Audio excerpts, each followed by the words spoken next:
వరంగల్, ములుగు, భూపాలపల్లి జిల్లాలో వరదలకు ఇండ్లను కోల్పోయిన వారికి 5 లక్షల రూపాయలు అందించాలన్నారు రఘునందన్.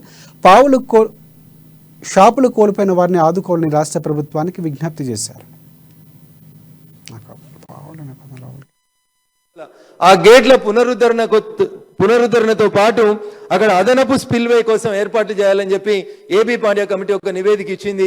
ఆ కమిటీ నివేదికను యాజ్ ఇట్ ఈస్ గా ఇంప్లిమెంట్ చేస్తే కడియం లాంటి ప్రాజెక్టులు ప్రమాదవశాత్తు తెగిపోకుండా ఉండడానికి ఆస్కారం ఉంటుంది సార్. అక్కడ ఉన్నటువంటి 3 పిల్లర్లు కూడా ఇప్పటికే డ్యామేజ్ అయిపోయినాయి.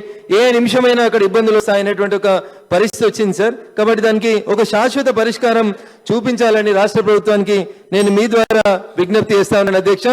చివరిగా అధ్యక్ష, ఎక్కడైతే రైతులు నష్టపోయినరో గతంలో ముఖ్యమంత్రి గారు తిరిగినట్టు పోయిన సంవత్సరం వారు ప్రకటించినట్టు 1 ఎకరా నష్టపోయినటువంటి రైతులకు 10,000 ఏ రకంగా ఇచ్చిండ్రో ఇప్పుడు కూడా పంట నష్టం జరిగినటువంటి రైతన్నలకి దయచేసి వెంటనే ఆ 10,000 రూపాయల ఆర్థిక సహాయాన్ని అందజేయాలని మీ ద్వారా వారికి విజ్ఞప్తి చేస్తూ వరంగల్, మంచిర్యాల, ఇతర పట్టణాలతో పాటు గ్రామాలలో ఎక్కడైతే ఇళ్లకు నీరు వచ్చి మొత్తం వస్తువులు పాడైపోయినాయో వారికి వెంటనే ఇమీడియట్ రిలీఫ్ కింద ఒక 50,000